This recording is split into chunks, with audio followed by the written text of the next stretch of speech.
r/NoSleep. Posted by u/little_count_5076.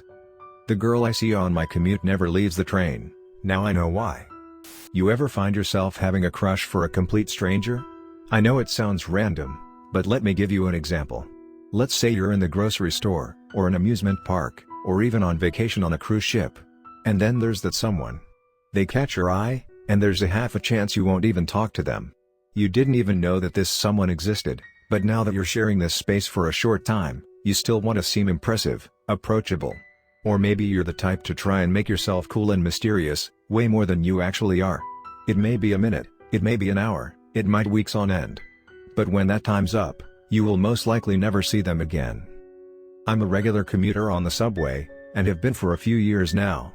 When you're 17, living in a big city, and can't afford a car, you don't really have much of a choice. Not like the traffic is worth the hassle of paying a couple $100 a month, along with gas and insurance and oil changes and whatever crazy expenses said car wants to throw at you.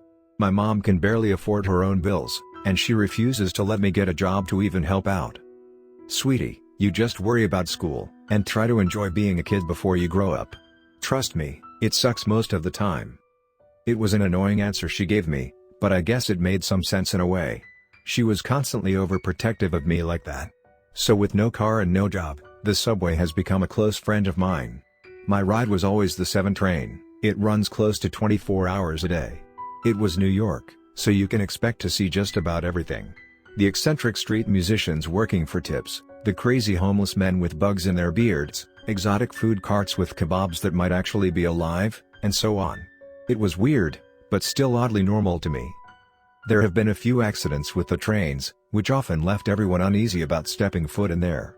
But with every tragedy, eventually, we all have to move on. We fix what was broken, and try to be better the next day. Fortunately, I was never on board when anything bad happened, but it did take some convincing have mom let me get back on the trains. I did have to go to school, and get around the city to run errands because God knows my mom didn't have the time. But now that they've opened up to the public again, everything seems normal. As I was just settling back into my routine, I stepped onto the train, exhausted and just wanting to go home. That's when I met my someone. Well, I didn't technically meet her. Not yet anyway. From first glance, she seemed like the most normal person there, until glancing turned into looking over every 5 minutes. It got to a point where I had to keep snapping myself back to reality. But I just couldn't help it, she was gorgeous. She had freckles scattered across her skin like stars, and her hair was pure ginger, just barely touching her shoulders. She had the most elegant curls too, the type where it seemed like it would take hours to perfect. And her eyes, just the loveliest green hazel I've ever seen. Every time I'm on the train, which is almost every day, I would look over and there she was. And I don't exaggerate when I say every time. It doesn't matter if it was the weekend, or early in the morning, or late at night. She is always there. I've seen her for months, always in the back. She always wears the same mint green hoodie. She looked outside of the window, not even moving her head an inch away, she just stared into nothing. What's weird is I've never seen her get off on any stop, but I just assumed that she lived farther than me. Every single day she was there and I wanted to say something but I just couldn't. I never really had that much luck with girls. I just never seemed to be their type, and being rejected constantly didn't help boost my confidence at all. But I really felt this girl was special, even if I didn't even really know her, so I had to try. I had to get her to see I existed. After school, I called mom and asked if I could sleep over at my friend Todd's house for the weekend. He lives the edge of Queens, so it wouldn't be that far of a trip. Plus we could go to school together on Monday, and she wouldn't have to worry about dinner for the next few days. It took some convincing, but she finally caved. I told Todd I'd be over at his place later. His parents were out of town, so I could show up whenever I wanted, but I had to take care of some things first. It wasn't technically a lodge, I was just hiding the intent behind my actions. The time had come to put my plan in motion. I spent the day running errands, hanging out with a few friends, and mentally prepping myself on what to say and how to say it. Later, I stepped onto my normal train and looked over near the back, and as usual, she was there. Looking out the window as usual, she was just as gorgeous as ever. I intentionally skipped my stop and waited for her to get off first so I could somehow approach her. I figured that if I do get horribly rejected, at least I won't have an audience. But her stop never came. More people got on and off, but she didn't move a muscle. It's like she wasn't even listening for her destination, like she was perfectly sculpted statue. Embarrassingly, I waited for hours, I kid you not, and it was already pretty late to begin with. I waited to the point where I dozed off a few times. I jolted up, hoping she didn't get off while I was unconscious, but she was still there. It was like her body refused her to move at all. I looked at the time and saw it was almost 2 a.m. I figured this was getting ridiculous, and somehow I talked myself into growing a pair and going up to her. At this point, there was only us and a few others on the train, all spread out. So, I finally marched over and tapped her shoulder. Hi. I'm Isaac. I've seen you a couple times on this train, we must have the same commute. I just wanted to. I stopped myself, because something was off by the way she was looking at me. She seemed surprised that I snapped her out of her trance. She began to study me. The more she looked, the more scared and confused her face became. I could see her trembling. You shouldn't be able to see me. What? What are you? All of a sudden, my breath started to condensate, making the vapor completely visible. I felt normal only a few seconds ago, but now my body treated it like it was under 20 degrees. Her eyes widened as she turned her gaze to something behind me. Oh God, no. No. I turned around to see a thin, lanky man in a black suit about 20 feet away with his back towards me. I thought he was just a normal man, until his body started to contort itself. His arms became thinner and thinner as they slowly reached the floor and started to coil up like old, rusty slinkies. His spine began to bend inward like he was folding in half, but could never break. His neck followed suit with his arms, stretching beyond what is humanly possible, his skin growing paler and paler until it reached a disgusting shade of gray. As he was stretching every part of his limbs like an endless supply of rubber, I saw his head slowly spin around several times until it locked on me. His eyes began to grow past his face until they were as big as his forehead. Then he smiled maliciously, as if he was starving for something he'd been craving for a long time. His lips stretched out beyond his cheeks and moved upward past his head, exposing a horrific set of teeth. These teeth were not sharp and monstrous, quite the opposite actually. They were tiny but jagged and curved, like how a kid would look before they had braces. But what made it unsettling was that there were several rows, probably about 6 or 7, all stacked on top of each other. The man started to convulse and foam started to drip from his eyes, and I could hear my heart beating in my ears as he crept towards me. My legs kept me in place, I was too petrified to move. As he got closer I could hear an odd melody, very faint but noticeable. He was humming. I don't know how with his mouth wide open, but he was humming. I almost accepted that this was how I die, eaten alive or have my soul sucked out by some otherworldly creature, because I couldn't get a random girl out of my head for 5 minutes. I almost just let it happen. I saw no use in running, no way of escape, until my thoughts were interrupted. Now arriving. Woodhaven Boulevard. The train had reached its stop, but I still felt like it was impossible for my body to move. It was like my muscles and nerves cut off the communication from my brain, so they wouldn't be able to listen to my constant thoughts to run away. But I did have a little help. The girl grabbed my shirt and quickly pushed me toward the opening doors with an angry but protective tone. You need to get out of here. Now. What about? Get out. She pushed me out the doors, and I could barely catch my footing. I tripped and sat on the floor, watching the doors close and the train leaving with her and that thing on it. My breath was back to normal, but I was shaking. I had no idea what to say or do. I could barely fathom what just happened. So, I just got up and walked to Todd's house. It was probably only about 30 minutes, but it felt like hours. I was exhausted not too long ago, but now I'm not even sure if I can fall asleep for a long time. I knocked on Todd's door and he looked like he had just rolled out of bed, but knowing him, he'd actually been up for hours. He had chips all over his shirt, and he was holding a controller while his TV was blasting from a couple rooms away. Hey dude, where've you been? I've been waiting like all day. I was thinking you bailed on me. Are you okay? You look high. Are you high? If so, whatever you're on, is there enough for me? I didn't even realize how spaced out my face looked. To be honest, I could barely focus on whatever words came out of his mouth. What could I do? Tell him the truth? I don't even know what really happened, and even if I could somehow articulate it, he'd definitely think I'm insane. I'm not on anything, man. We can talk about it tomorrow. I just need some sleep, okay? Todd's smile dropped. He could clearly see I was not in the mood for any games. Yeah, sure man. Come on in, I'm getting pretty tired too. He patted my back as I got settled in his room. Sleeping over at Todd's was always nice, It's like a second home. The fridge is always stocked, it smells like autumn all the time, and the beds were the most comfortable thing I ever laid on. Todd kept his bunk bed that he shared with his brother before he left for college, so I always took the top bunk. I laid down with 1,000 thoughts running through my head. What was that creature? Where did it come from? What did it want? Is that girl okay? What if she's dead? Did I just leave a girl to die when I could have done something? No, she pushed me out before I could even think. Was any of it actually real, or was I just hallucinating from fatigue? No, if it was real then it's gotta show up on the news or something. As my head got used to the coolness of the pillow, I found myself drifting off. At least this will bring me some peace for the night. The next morning, I looked all around on the news to see if there were any reports about a dead girl or a monster on the same train that night, but nothing came up. It must have been a realistic daydream or something. I'm more concerned about if she's okay, but there was really no way to find her. I knew nothing about her, where she lived, or even her name.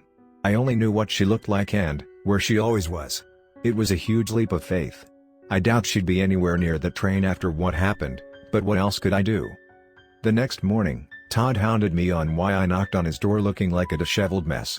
I obviously couldn't tell him anything until I had some answers. Until I was sure it was real. I made my way back to the subway, not really knowing what to expect. I waited for what felt like eternity for this stupid train to arrive. I almost couldn't believe it when it finally stopped. I hesitated to step on, but then I remembered one of the biggest rules of New York: people are a type of traffic, and you don't stop in the middle of moving traffic.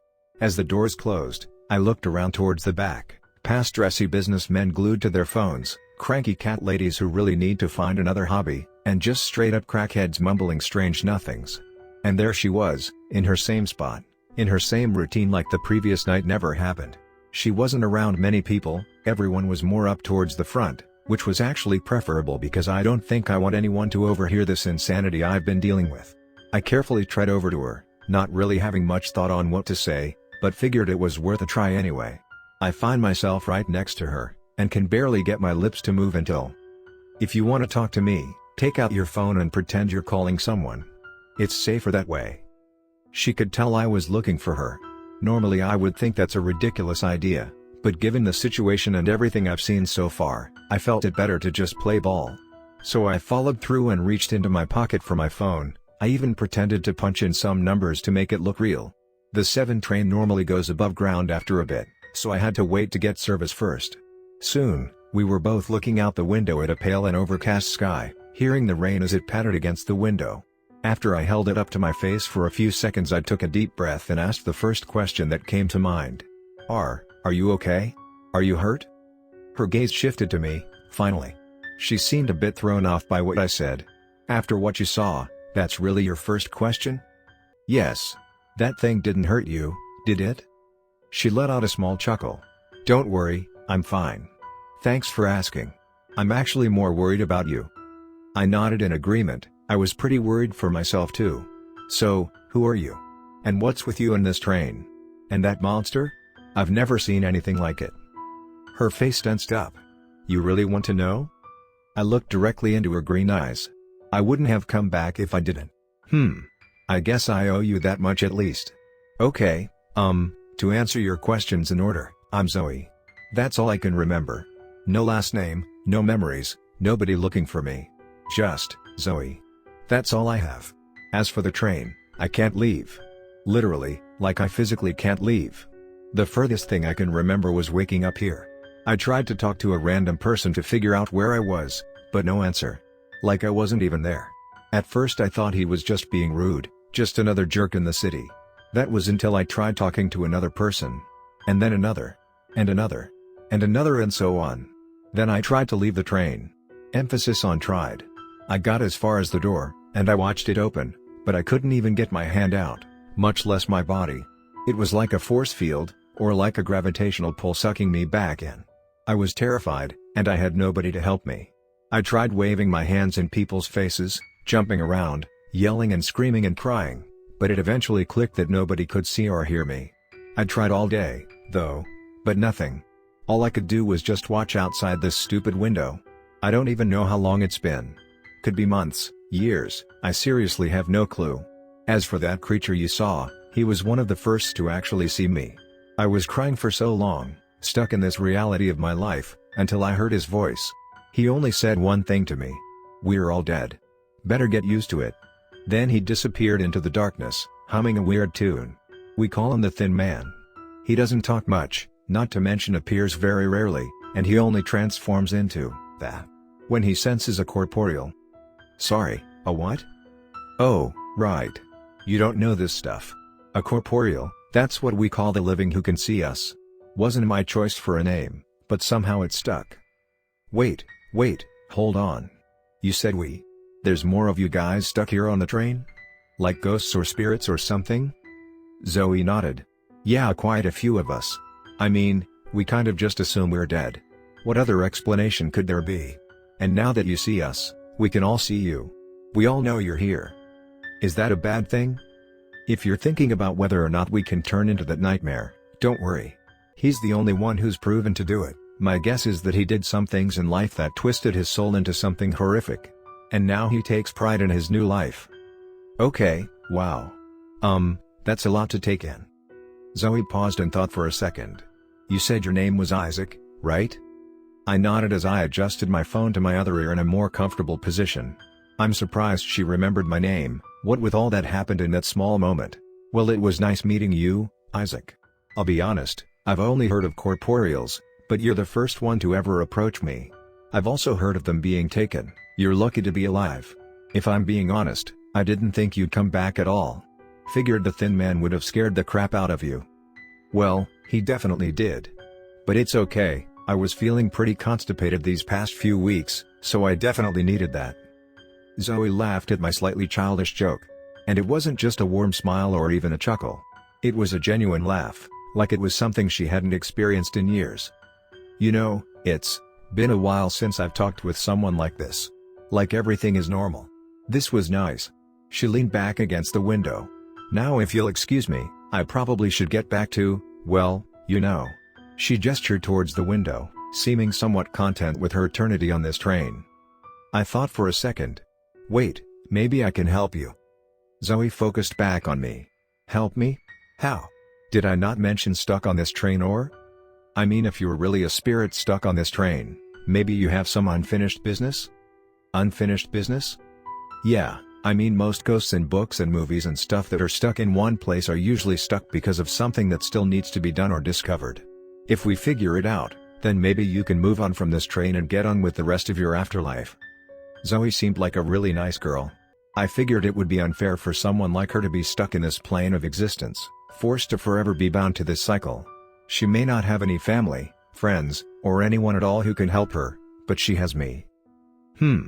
Okay, but on one condition. You gotta get on this route at least once a day and talk to me. About anything. To at least keep me sane. Okay, sure. No problem. I mean it. Promise me. Promise. Okay. I believe you. Meet me here tomorrow night at 10. There's less people around that time. I'll introduce you to the family. Who exactly is the family? You'll have to meet me to find out. As the train came to a stop, I said my byes to Zoe, my mission clear. I may have been biased because I did really like her, but it's more than that. I was going to help her, whatever it takes. Apparently I've had this gift to see people on a whole different existential plane, and it makes me wonder how many more have I unknowingly seen. They may have been shopping at the store, going for morning runs, playing at the playground. What other souls were stuck in the same spot, doing the same thing forever? Finishing those thoughts, the door slid open, greeting me with a swift breeze and pink and blue gradient sky. I only managed to take a few steps before I froze completely. My breath was visible again. I had goosebumps, like my skin was freezing. I heard a familiar humming. On the bench a few feet in front of me was that nightmare I was hoping to never see again. The same skinny, lanky man looking down to where I couldn't see his face, but I knew it was him. He was sitting there, waiting for me. It was the Thin Man.